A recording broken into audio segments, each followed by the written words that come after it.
வணக்கம், நான் Jayachitra. Welcome to J home channel. Vinayagar Chaturthi, Krishna Jayanti எல்லாம் வரப்போகுதுங்க. அந்த பண்டிகைகளுக்காக நம்ம ஸ்பெஷலாக கொழுக்கட்டை, சீடை, முறுக்கு எல்லாம் செய்வோம். கொழுக்கட்டையில் நிறைய வெரைட்டிஸ் இருக்குது. சிம்பிளாக பிடி கொழுக்கட்டை எப்படி செய்யறது இந்த வீடியோவில் நம்ம பார்க்கலாங்க. இப்போ 1 கப்பு பச்சரிசி மாவு எடுத்துருக்கிறேன். 3/4 கப் அளவுக்கு வெல்லம் எடுத்துருக்கிறேன். வெல்லத்தை நல்லா பொடி பண்ணி வச்சுருக்கிறேன். இப்போ வெல்லத்தை ஒரு சாஸ்பேனில் போட்டுட்டு 1/2 கப் அளவுக்கு தண்ணி விட்டுக்கிறேன். வெல்லம் கரையிற அளவுக்கு சூடுபடுத்தினா போதுங்க. பாகுவெல்லாம் ஆக தேவையில்லை.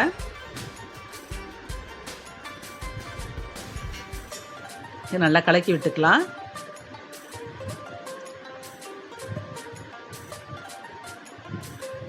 இப்போ வெல்லம் நல்லா கரைஞ்சி வந்துடுச்சுங்க. இப்போ அடுப்பை ஆஃப் பண்ணிடலாம். இதை வடிகட்டியும் வச்சுக்கலாம். இப்போ ஒரு பவுலில் பச்சரிசி மாவை எடுத்துக்கிறேன். இது கூடவே 4 ஸ்பூன் அளவுக்கு தேங்காயை துருவனது சேர்த்துக்கிறேன். 1/2 ஸ்பூன் போல் கருப்பு எள்ளு சேர்த்துக்கிறேன்.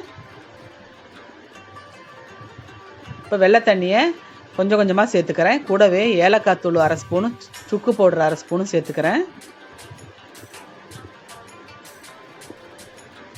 வெள்ளைப்பாக கொஞ்சம் கொஞ்சமாக சேர்த்து பிசைஞ்சுக்கலாங்க.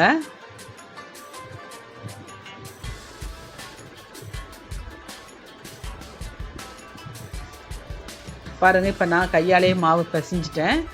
சப்பாத்தி மாவு அளவுக்கு நல்லா சாஃப்டாக வந்திருக்குதுங்க. இப்போ ஒரு கடாயில் 1 ஸ்பூன் அளவுக்கு நெய் விட்டுருக்கிறேன். இப்போ நம்ம பிசைஞ்சு வச்ச மாவை எடுத்து கடாய்க்குள்ளே வச்சு நெய்யில் லைட்டாக வதக்கிக்கலாங்க.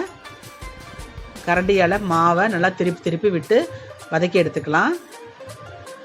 நெய் இல்லைன்னா நல்லெண்ணெயும் விட்டுக்கலாங்க.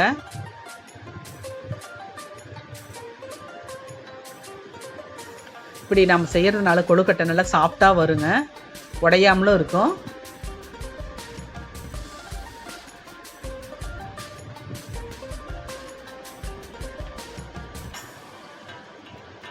பாருங்கள், மாவு நல்லா ஒன்று போல் திரண்டு வந்துருச்சு. இப்போ அடுப்பில் இட்லி பாத்திரத்தை வச்சு தண்ணி விட்டுறலாம். கொதிக்கிறப்ப நம்ம அதுக்குள்ளே நம்ம கொழுக்கட்டையை பிடிச்சி வச்சிடலாங்க. இப்போ இட்லி தட்டில் நெய் தடவி விட்டுருக்குறேன். இப்போ நம்ம எடுத்து மாவை கொஞ்சம் கொஞ்சமாக சிறு சிறு உருண்டையாக பிடிச்சி கைவிரல்கள் பதிகிற அளவுக்கு அந்த பிடி கொழுக்கட்டை, இந்த மாதிரி பிடி கொழுக்கட்டையை ரெடி பண்ணிக்கலாம். ஒவ்வொன்றா பிடிச்சி வச்சுக்கலாங்க. உங்களுக்கு தேவைப்படுற சைஸ்லேயும் பிடிச்சிக்கலாம்.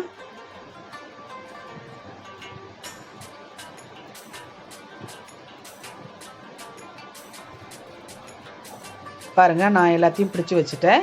அடுப்பில் இட்லி பாத்திரத்தை தண்ணி கொதிக்க ஆரம்பிச்சிருச்சு. இப்போ நம்ம இதை எடுத்து உள்ளே வச்சிடலாம்.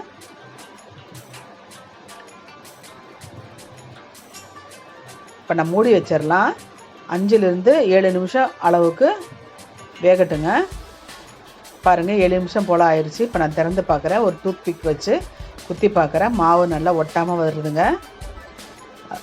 கொழுக்கட்டை வெந்துருச்சு. அடுப்பை ஆஃப் பண்ணிவிட்டு இறக்கிடலாங்க. பாருங்கள், சூடான சூப்பரான கொழுக்கட்டை ரெடி ஆகிடுச்சு. ஈவினிங் ஸ்நாக்ஸாகவும் குழந்தைகளுக்கு செஞ்சு கொடுக்கலாம். நீங்களும் ட்ரை பண்ணுங்கள் உங்கள் வீட்டில்.